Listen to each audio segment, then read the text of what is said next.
그래요? 오늘 우리에게 주신 하나님 말씀 에스더 6장 1절에서 9절까지 말씀 한 절씩 저와 교독할게요. 에스더 6장 1절에서 9절. 이 밤에 왕이 잠이 오지 아니하므로 명하여 역대일기를 가져다가 자기 앞에서 읽히더니 그 속에 들어가는 김진과 왕의 그 대시가 나와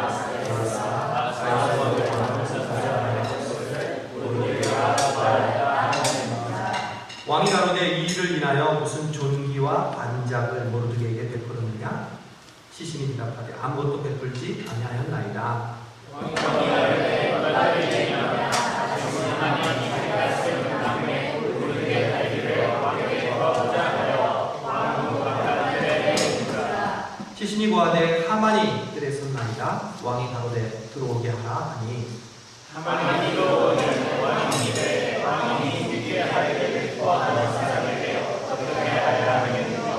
하만이 시드게 이르되 왕이 이게 하기를 구하시면 나를 내 이름으로 왕께 아뢰되 왕께서 사람을 존귀케 하시려면 왕의 이르시는 왕국과 왕에게 하신 말과 오늘 이시는 왕만이 어떠하고 같이 있습니다. 그 왕국과 나를 왕의 명령 중 가장 존귀한 자의 손에 붙여서 왕이 존귀케 하시기를 구하시는 사람에게 옷을 입히고 말을 배워서 성중 거리로 다니며 그 앞에서 망하여 이르되 왕이 존귀케 하기를 구하시는 사람에게는 이같이 할 것이다 하게 하소서. 아멘. 여러분, 우리는 왕의 여자라는 그런 제목으로 지금 에스더서를 한 주 한 주 보고 있습니다. 오늘은 네 번째 시간입니다. 여러분이 오늘 처음 오신 분들을 위해서 전편의 줄거리를 간단하게 말씀드리면, 바벨론 시절부터 포로 생활을 하고 있었던 유대인들이 이제 페르시아가 바벨론을 차지하고 나서 계속해서 이미그런트 피플로 페르시아의 수도 수산성에 살고 있었습니다. 그 중에 대표적인 인물이 주인공 에스더와 또 에스더를 자녀처럼 키웠던 사촌오빠 모르드게였습니다. 그런데 갑자기 이 페르시아의 제국에 왕 아하수에르의 왕비가 와스디인데, 그만 와스디가 왕이 자기 앞에 나와서 그 아름다움을 많은 사람들에게 보여주려고 했는데 그것을 거절합니다. 그래서 그 거절 때문에 와우디는 왕비에서 폐위가 되죠. 그리고 전국에서 예쁜 여자들을 모아서 왕비 이제 컴페티션을 하는데, 그 가운데 유대인이었던 에스더가 드디어 왕비가 됩니다. 그 이야기는 여기서 끝나는 것이 아니라 에스더가 성공한 이후의 스토리를 사실은 에스더는 보여줍니다. 그래서 우리가 어떻게 하면 성공할 것인가, 이런 교훈이 에스더에 있는 게 아니라 오히려 우리가 성공해서 혹은 우리가 목표를 이루어서 우리가 원하는 대로 되었을 때 우리 과연 어떻게 살아야 하는가를 에스더서가 보여줍니다. 이제 어떤 일이 일어나냐면, 에스더의 사촌오빠인 모르드게가 유대인이잖아요. 그런데 아하수에로 왕이 가장 신이 많은 신하 한 명을 높여줍니다. 그의 이름은 하만. 그런데 하만은 원래 출신이 아말렉 족속입니다. 아말렉은 신명기에서 하나님이 절대로 그 족속을 너는 반드시 잊지 말아라. 왜냐하면 광야에서 출애굽하는 과정에서 뒤에서 비겁하게 이스라엘 백성을 쳤거든요. 그래서 이스라엘 사람들은 항상 아말렉에 대해서 기억하고 있었어요. 근데 이 하만이라는 이 신하가 왕이 높여주니까 제 서열 1위 신하가 된 거예요. 어느 정도냐면, 지나가는 사람들이 이제 하만이 지나갈 때 모든 백성들이 무릎 꿇고 절하고 어명을 내렸어요. 어명이요, 왕과 같은 그런 특권을 줬다는 거죠. 근데 오직 한 사람이 절을 안 했어요. 모르드게가. 왜? 나는 유대인이기 때문에. 그래서 그 소식이 들어가서요, 하만이 모르드게를 굉장히 미워하게 됐어요. 근데 어느 정도로 미워했냐면, 모르드게를 그냥 한 사람만 죽이는 것이 아니라 모르드게가 유대인인 걸 알고 모든 이 땅에 흩어져 있는 페르시아 제국 안에 있는 유대인들을 한날 한시에 다 죽이라는 명을 왕의 허락을 받아서 조서를 냅니다. 이제 일은 크게 벌어졌어요. 모르드게 한 사람의 행동으로 모든 민족이 죽게 돼서 이제 모르드게가 베옷을 입고 머리에 재를 뒤집어 쓰고 궁궐 앞에서 통곡하면서 옵니다.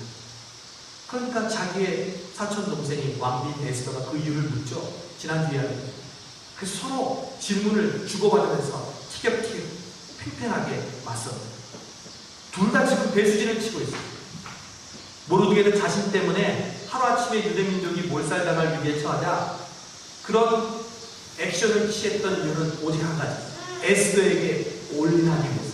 왜냐하면 에스더가 왕에게 간청하면 우리가 살 수 있다고 생각했기 때문에. 그런데 에스더는 그 소식을 듣고요. 불가능하다. 그건 내가 할 수 있는 일이 아니다. 왜냐하면 왕이 부르지도 않았는데 왕비라고 내가 나가면 나는 죽는다. 그게 국법이다. 그리고 왕이 나를 부르지 않은 지가 벌써 발포 한 달이나 된다. 나를 잊어버렸는데 내가 어떻게 왕에게 나아가겠느냐. 그러자 모르드게가 마지막 히든 카드, 엄청난 비장의 무기를 에스더에게 던져. 너 그래? 네가 지금 왕비로서 궁 안에 있다고 너 혼자만 살려고 그러는데 그래, 너는 살 수 있을지 몰라. 그러나 우리 유대인들은 하나님이 너가 아니고 다른 방법으로 살려줄 것이고 너와 너의 가문은 멸망할 저주를 받았어. 근데 이 말을 듣고 에스더가 어떤 반응을 보였냐면 지난주 말씀이죠. 죽으면 죽음이다. 왜 그랬다고 그랬죠? 그냥 둘이 완전히 극적으로 싸울 것 같은데 마지막 반전이 일어나고 그런 에스더가 죽으면 죽으라는 결론을 내리게 된 거예요. 모르드게와 에스더가 같은 모티브를 가지고 있어요. 나는 히브리입니다. 나는 유대인입니다. 여러분, 오늘은 그 다음의 이야기 5장 6장의 내용을 가지고 여러분과 함께 은혜를 나누려고 합니다. 저는 요즘 솔직히 말해서요, 이 에스더 말씀을 아껴서 읽어요. 너무 잘 알고 내용은 뻔한 이야기지만 그 다음에 무슨 얘기가 나올까? 처음 말씀을 읽을 때 정말 너무너무 재미있어요. 이번 주도 정말 그걸 느꼈어요. 야, 이 무슨 TV에 나오는 대화 드라마, 뭐 역사 스페셜, 뭐 드라마 저리 가라. 어떻게 이 스토리나 이런 내용들이 박진감 넘치고 아주 감탄을 자아내요. 이번 주 스토리가 그래요. 여러분, 드디어 에스더가 사흘을 금식했습니다. 죽으면 죽으리라 저를 위해서 기도해 주세요. 그리고 사흘을 금식했습니다. 금식을 마쳤습니다. 이제 왕 앞으로 나가야 합니다. 부르지도 않았는데 만약 왕이 자신에게 왕이 가지고 있는 금 지팡이 금보를 내리면 자기는 살지만 당신 웬일이오? 내가 부르지도 않았는데 왜 왔어? 그 자리에서 이제 죽임을 당하는 겁니다. 에스더는요 얼굴에 화장을 했습니다. 비록 3일 동안 금식했지만 왕비의 아름다운 예복으로 단장했습니다. 아마 가장 아름다운 모습으로 단장했을 겁니다. 일생의 마지막 단장이 될지도 모르는 그 체대를 했습니다. 저는 이때 한 장면이 떠오르더라고요. 저 나름대로 죽음을 앞둔 마지막 화장. 저는 이런 걸 에스더 화장이라고 부르고 싶다. 화장품의 이름이 왜 에스더가 없나 그런 생각을 해봤습니다. 가장 아름답게 보여야 할 그때 내일 죽을지 모르는 그 상황에서 하는 여자들의 마지막 화장. 궁녀들이 에스더를 화장시켜주고 또 에스더도 비장하고 깊은 생각에 잠긴 얼굴을 하고 있고 이때 주제가가 배경음악으로 딱 흘러야지 그 분위기가 맞겠죠. 읽고 이제 에스더가 단장을 마칩니다. 왕의 전체가 바라보이는 대궐 안뜰에 들어섰습니다. 두근거리는 떨리는 마음. 사흘을 금식하고 난 뒤여서 시녀들이 곁에 붙들어주지 않았으면 넘어질지도 모르는 육체적으로 그런 연약한 상태에 있었습니다. 그리고 또 대궐 정면 앞에서 왕의 뜰에 섰는데 마치 그때 왕이 나와 있는 거예요. 그래서 들어온 사람이 누구인지를 정확하게 들어오자마자 볼 수 있는 그런 타이밍이 조성되었습니다. 에스더의 아름다운 얼굴과 눈부시게 아름다운 옷으로 차려입은 그 전신이 아마 드라마 말하면 클로즈업 되면서 한 바퀴 돌 수도 있겠죠. 상상해보세요. 충분히 상상해보세요. 그래서 이제 아하수에로 왕의 얼굴이 나옵니다. 눈이 휘둥그레지면서 그 모습을 넉넉히 바라보는 잠깐의 포즈. 한 달 동안 보지 못했다가 오랜만에 봤는데 너무너무 사랑스러운 거예요. 성경은 사랑스러웠다고 그렇게 표현을 합니다. 왕은 너무 반가웠습니다. 그래서 왕은 반사적으로 자신의 그물을 에스더에게 내밀었습니다. 에스더는 이제 살았습니다. 죽지 않았더니 에스더는 왕에게 다가가서 그 금지팡이에 손을 얹었습니다. 그러자 아하수에로 왕이 이야기합니다. 흔히 남자들이 이런 얘기를 잘합니다.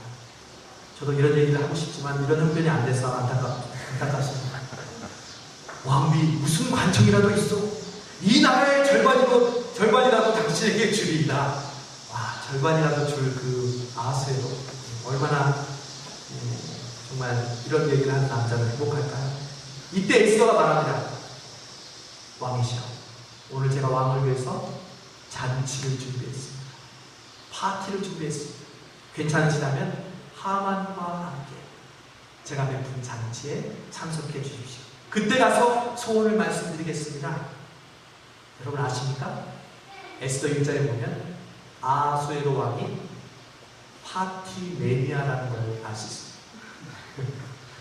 잔치를 너무너무 좋아해요.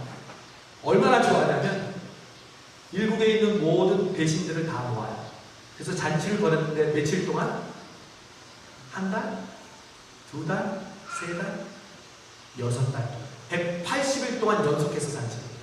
그것도 모자라서 그거 끝나고 수산성, 수도에 있는 자기 백성들 수고했다고 일주일 동안 또 애드에서 잔치를. 에스더는 알았어요. 왕이 잔치를 좋아한다. 즐겨한다. 왕은 곧 하만을 들라 했습니다. 그리고 하만과 함께 에스더가 베푼 잔치에 참석했죠. 그리고 나서 술이 거나하게 들어가고 기분이 좋아졌습니다. 그래서 아하수에로가 에스더에게 말했습니다. 아까 이야기했던 소원이 무엇이오? 궁금하오. 무엇이든지 말해보시오.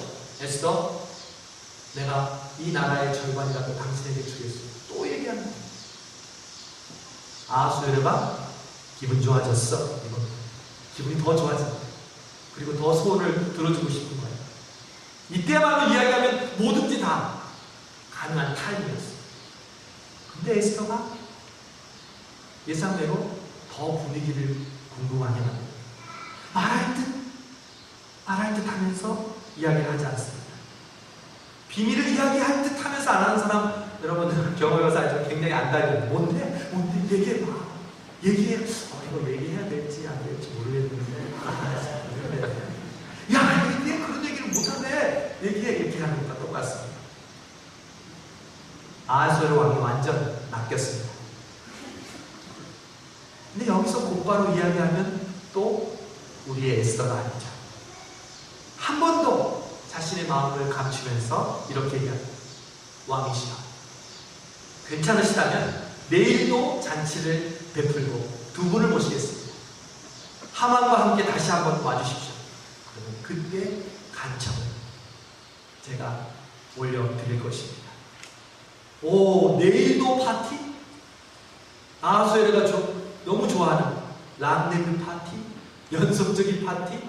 이 왕이 들으니까 그 얘기를 못 들은 궁금증은 커지지만 또 내일 자신을 위해서 파티를 한다니까 기분이 좋은 거예요. 하루로 끝나는 파티가 아닙니다. 그건 아하수에로의 파티 스타일이 아닙니까?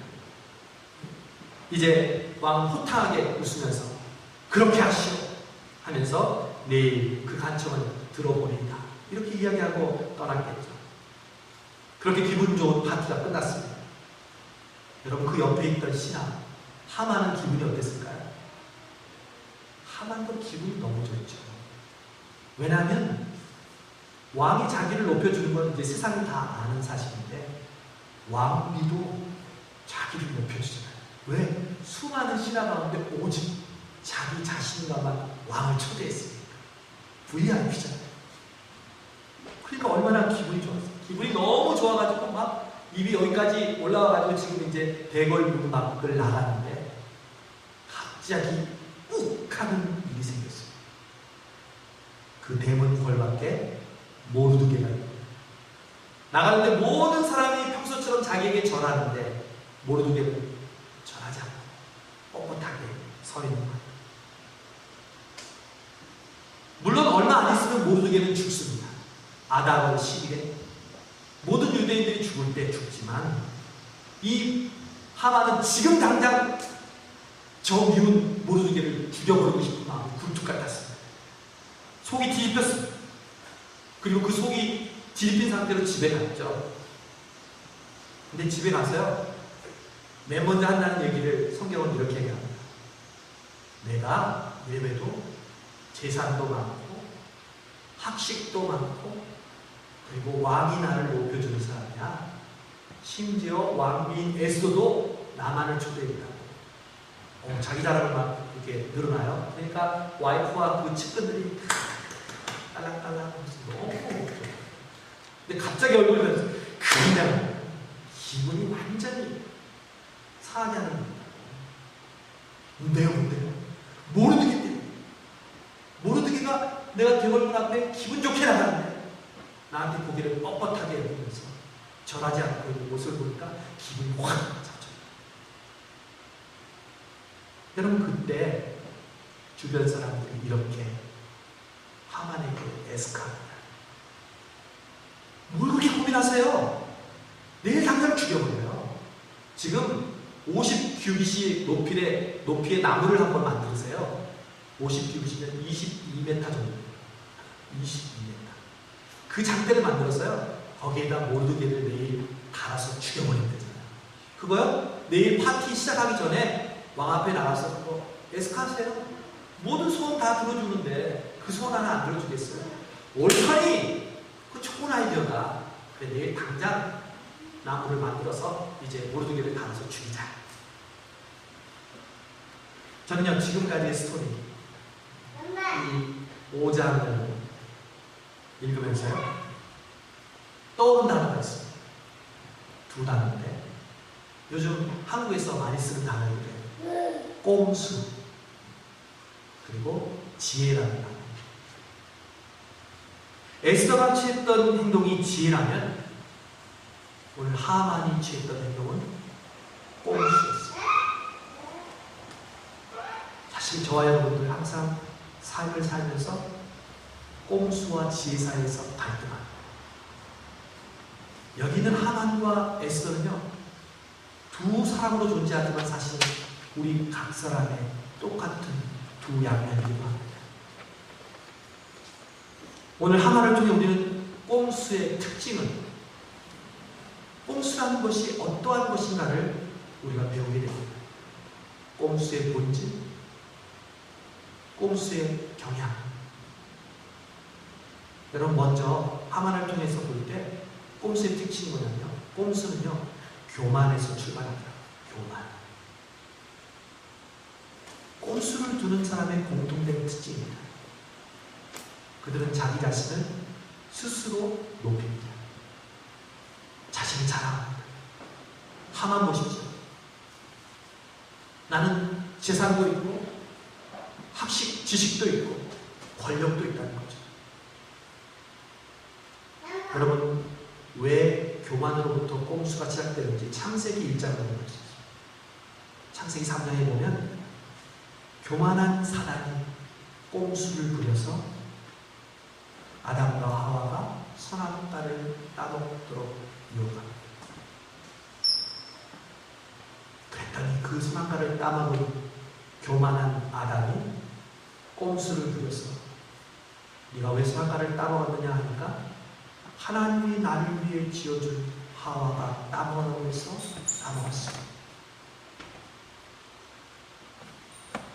여러분, 교만에서 나오는 결과가 꼼수, 자기 자신의 이익을 위한 지혜입니다.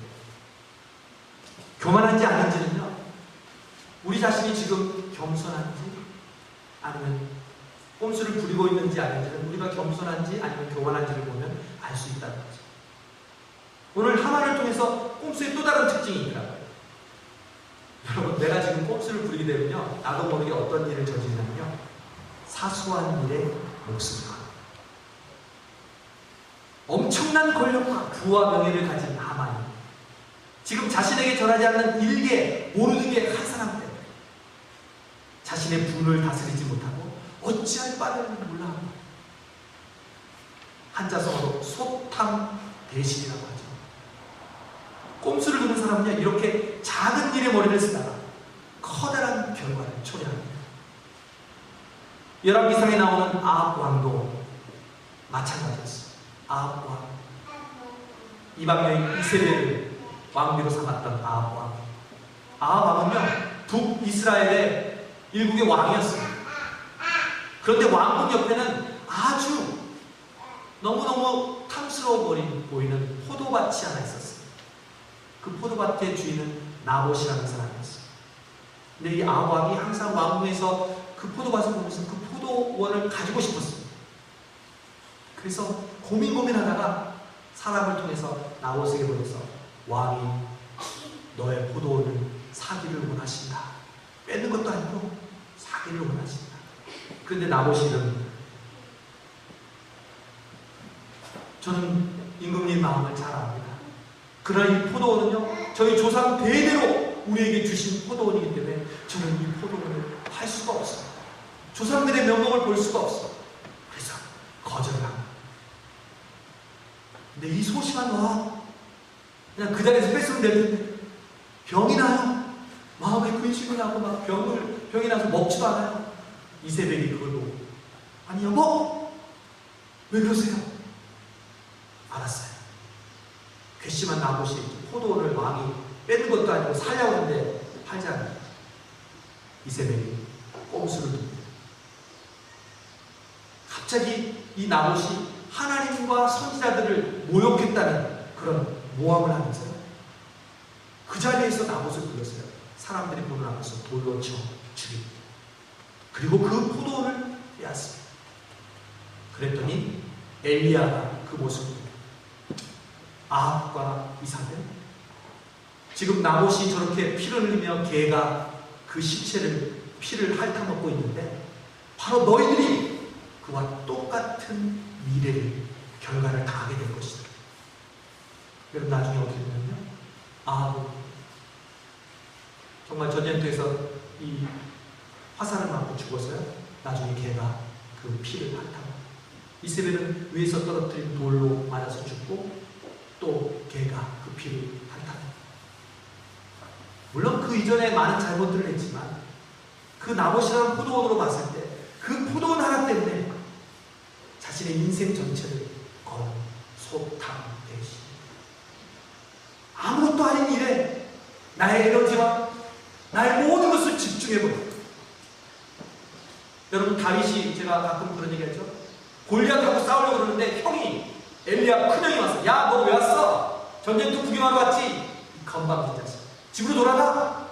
그때 만약 골리앗과 싸울 힘을 큰형하고 싸웠다면 다윗은 성경에 나오지 않았어. 다윗은 절대 더 큰 일 말고 작은 일에 에너지를 집중하지 않았어요. 여러분 우리가 왜 하나님이 원하시는 삶을 살지 못하는지 아십니까? 지나쳐버릴 수 있는 사건들, 생각들, 말, 이런 것들을 우리가 뛰어넘지 못하고 거기에 우리의 모든 것을 쏟아붓게 돼요. 그것이 바로 소위 말하는 자기의 이익과 자기의 계산에 빠른 꼼수를 두는 사람들의 어찌할 수 없는 특징이라는 거죠. 마치 하만처럼 꼼수를 가지면 그렇게 조그만 일에도 마음을 걷잡을 수 없게 됩니다. 조그만 문제, 조그만 욕심, 조그만 의심, 조그만 미움, 그것의 모든 것을 잃어버립니다. 엘리야의 목적이었던 게하시도 바로 그런 사람이었죠. 나만 장군이 자기의 병을 고치고 난 다음에 요단강강에 7번 몸을 씻고 고쳤으니 너무 좋았죠. 그래서 엘리사에게 살해를 했어요. 수많은 예물로 살해를 했는데 거절했어요. 하나님의 선지자의 그러한 청렴함을 가지고 그 모든 것을 거절했어요. 근데 엘리사가 그걸 가만히 보고 있다가, 게하시가, 엘리사의 공적 게하시가 그걸 가만히 보고 있다가 그 나만 장군 행렬을 따라갑니다. 나만 장군님, 급한 일이 생겼습니다.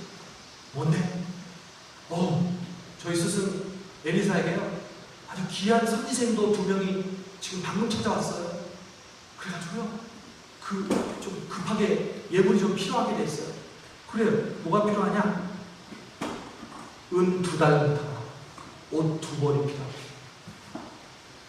많은 재물도 아니고 은 2달란트. 물론 게하시에게 컸었겠죠.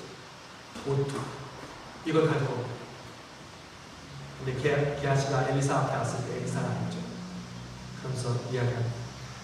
네가 그 욕심 때문에 나만 장군의 문둥병이 너에게 됩니다. 여러분, 결국 하만도요, 모르드게 때문에 그의 생명뿐만 아니라 모든 것을 잃게 됩니다. 우리가 작은 욕심을 제어하지 못하는 이유, 그것은 지혜가 아닙니다. 우리의 보수, 우리의 계획, 우리의 이기심, 우리의 수단 때문에 그런 결과가 온다는 것이죠. 하만의 꼼수를 통해 마지막으로 알 수 있는 그 특징이 있습니다. 그것은 바로 착각입니다. 착각에 대한 설명은 조금 이따 제가 하려고 합니다. 이 꼼수를 부리는 사람이 갖고 있는 착각 말고 또 하나 있냐면 귀가 얇아진다. 모르드게를 어떻게 할까 고민하고 있는데 와이프와 주변에 있는 사람들이 장대를 높이 달아서 거기에 달아 죽여라. 맞다. 여러분, 우리 주변에는요, 우리의 귀를 통해서 지혜로운 선택을 하도록 만드는 사람들이 있고요, 꼼수를 부리도록 돕는 사람들이 있습니다. 여러분 가까이에 지혜를 말해주는 사람들이 있습니다. 내가 가까이 하면 내가 소중하게 되는 사람들. 여러분, 그래서 공동체가 중요합니다. 내 자신의 결정, 내가 가지고 있는 많은 것들, 아니, 내 주변에 있는 사람들이 여러분에게 어떠한 조언을 해주고 어떠한 지혜로운 말을 해주느냐, 이것이 나의 삶을 바르게 가도록 도와준다는 거죠. 저는 이렇게 하만을 보면서 우리의 지혜대로 산다는 모습이 어떤 것인지를 묵상했습니다.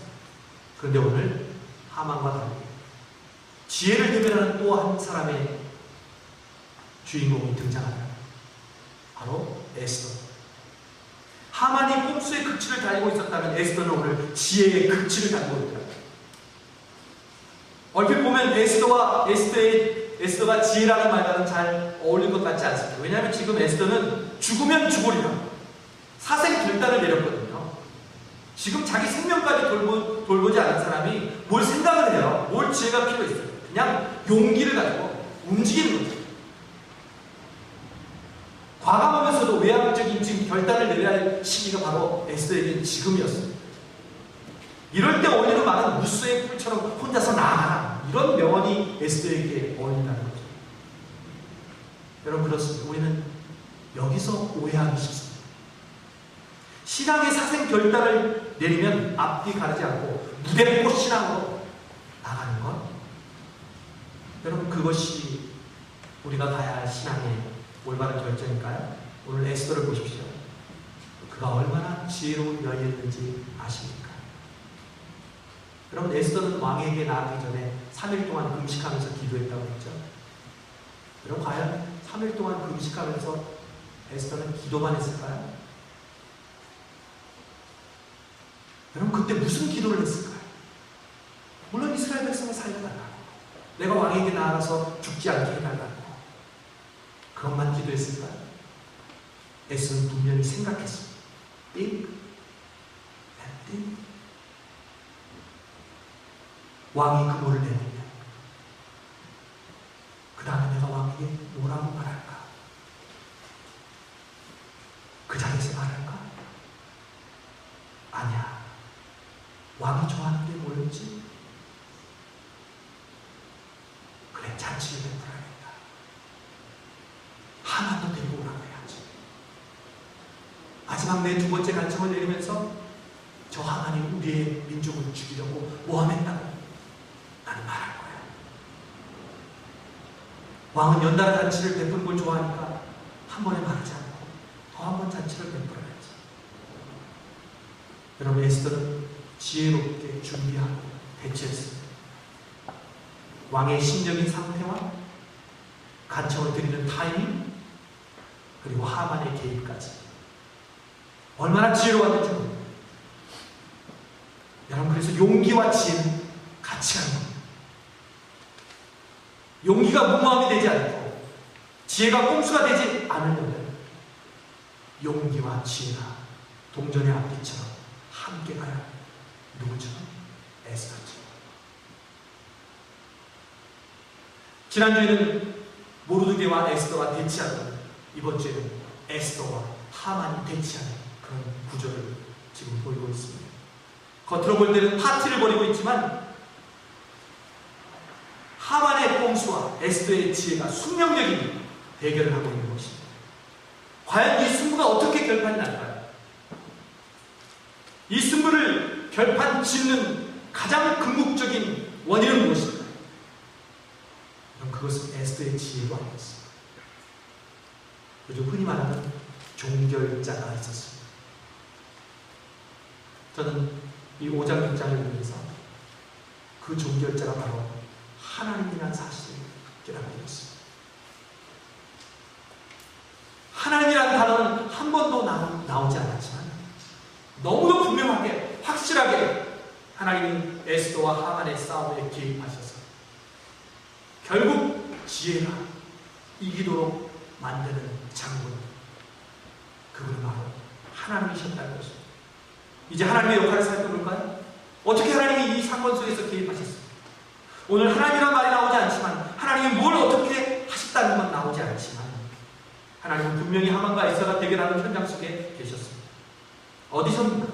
먼저 에스더 왕 앞에 나올 때, 에스더가 죽을지도 모르는 상황에서 왕 앞에 있을 때, 하나님은 아하수에로 왕의 마음을 움직였습니다. 여러분, 하나님은 사람의 마음을 움직이시는, 믿는 우리들만요? 아니요. 믿지 않는 이방 사람이 아니죠. 하나님은 그 마음을 움직여 녹이기도 하시고, 혹은 이집트의 바로 왕처럼 강팍하게 내버려 두시기 바랍니다. 하나님이 아하수에로 왕의 마음을 움직이지 않으셨다면 에스더가 아무리 지혜를 짜고 그 다음 수를 생각했더라도 그것은 허사로 돌아가고 말았을 것입니다.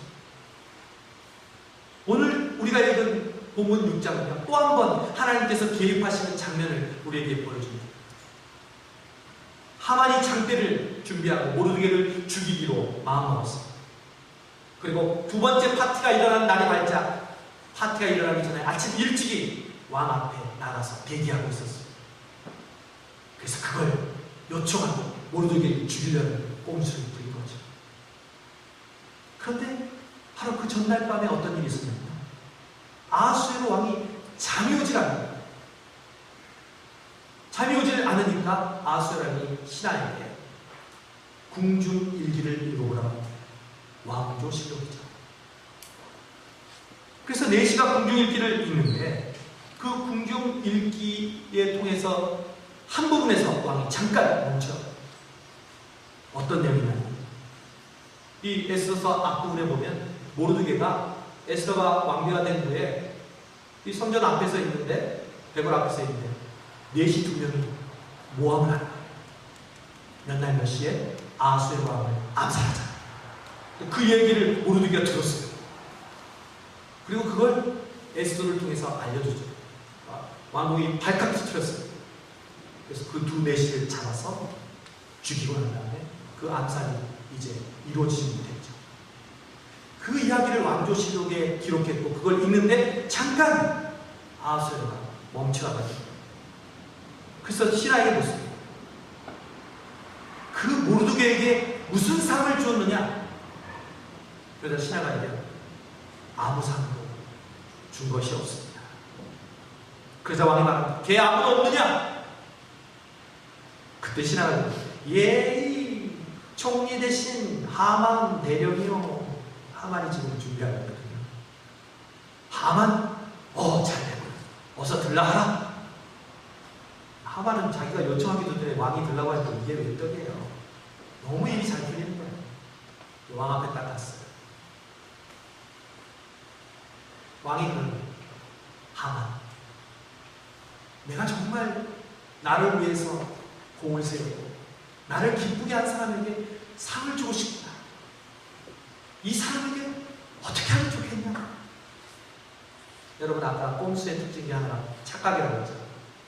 여기에 착각의 클라이막스에 이르는 한 사람이 있었으니 그 사람이 바로 하만.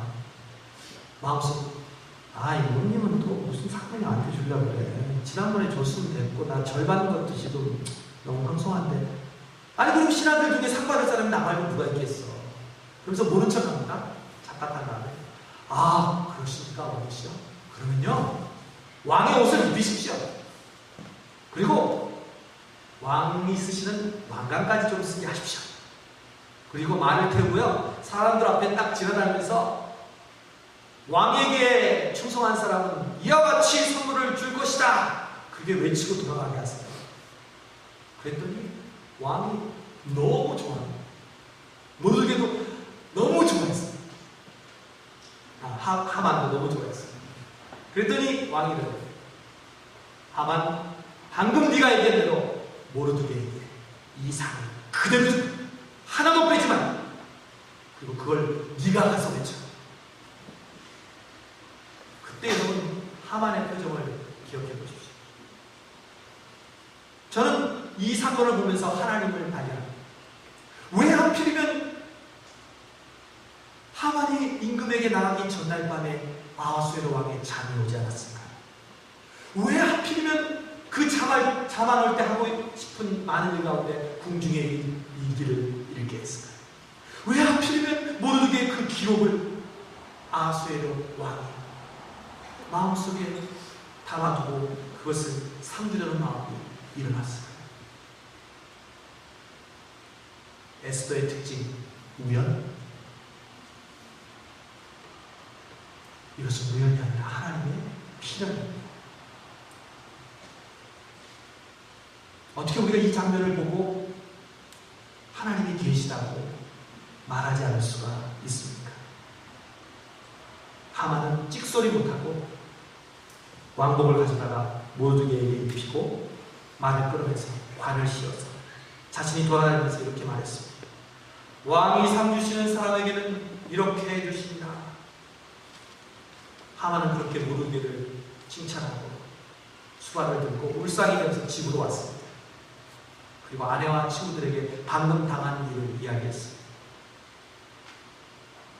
그랬더니 그들이 이제는 이렇게 합니다. 이제 당신은 모르드게 앞에 무릎을 꿇었습니다. 모르드게 앞에서 머리를 들 수가 없습니다. 그러니 모르드게에게 손댈 생각은 추호도 하지 마십시오. 드디어 전세가 역전이 됐습니다.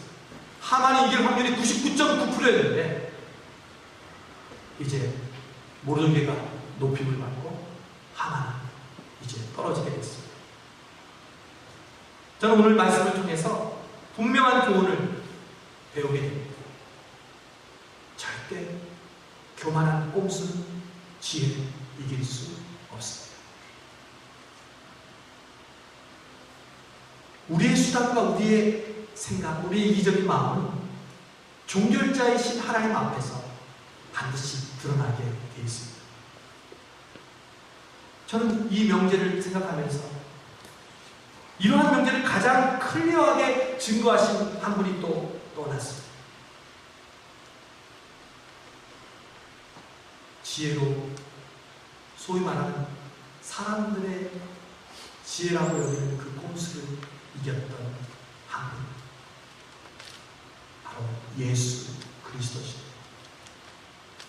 여러분, 예수님처럼 살아계시면서 수많은 꼼수와 전쟁하고 싸웠던 분이 계신가요?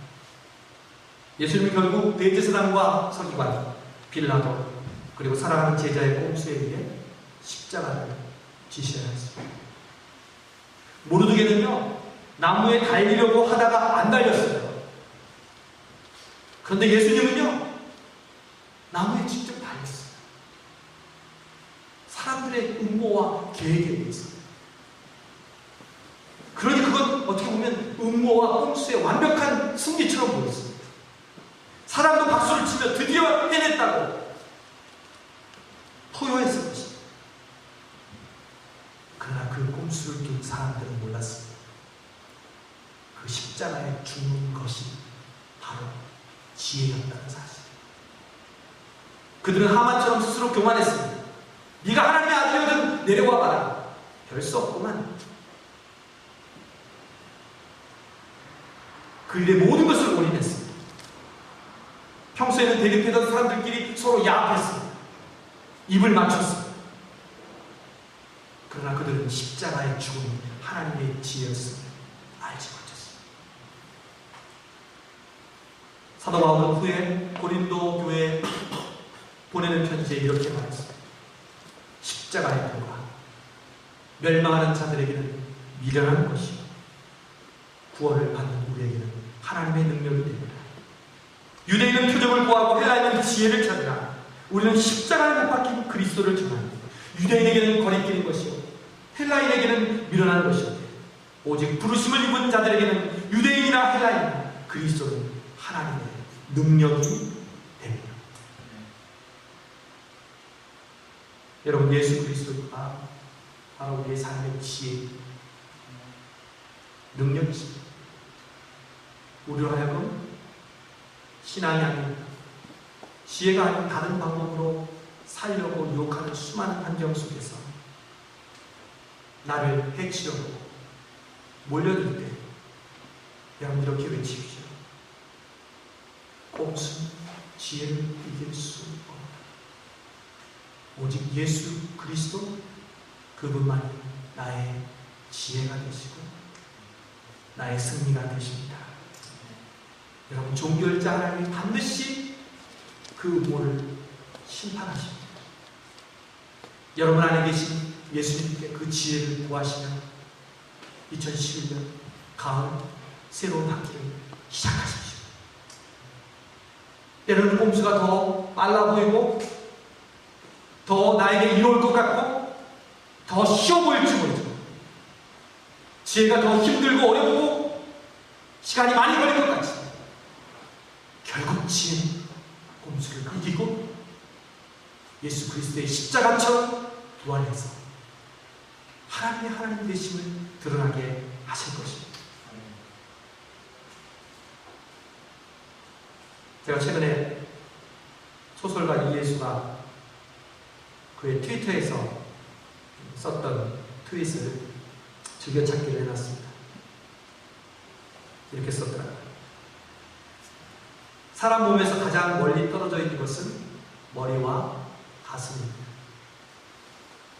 머리에 있는 지식이 발효되어 가슴으로 내려오면 지성이 되고 가슴에 있는 지성이 발효되어 사람과 결합하면 지혜가 됩니다. 자신의 이득만을 위해서 쓰이는 잔머리는 결코 지혜가 될 수 없습니다. 그럼 가을이 왔습니다. 에스더를 보면서 하만을 보면서 우리가 어떻게 살아야 할 것인가?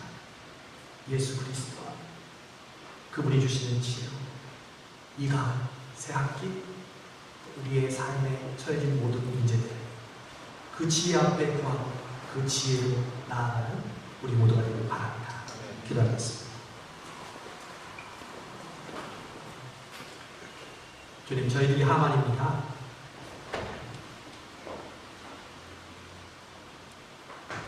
밖으로 드러내진 않아도 우리가 얼마나 교만한지 우리는 그 교만의 증거를 몸에 안고 삽니다. 주님, 그럼에도 불구하고 우리에게 기회를 주시고 에스더를 통해 다시 지혜의 자리로 나아가게 하시면 감사합니다. 주님, 나는 크리스찬이다. 나는 하나님의 자녀다. 아무리 우리의 삶의 환경이 변하고 힘들고 어렵고 헤쳐나가는 일이 많이 있을지라도 주님이 주신 그 지혜로 우리의 삶을 걸어가게 해주시고 남은 교회도 그런 교회의 길을 걷게 해주시고 부족한 목사인 저도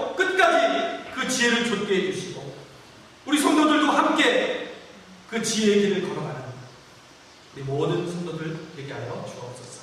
예수님의 이름으로 기도하옵나이다. 아멘. 부르신 곳에서 나는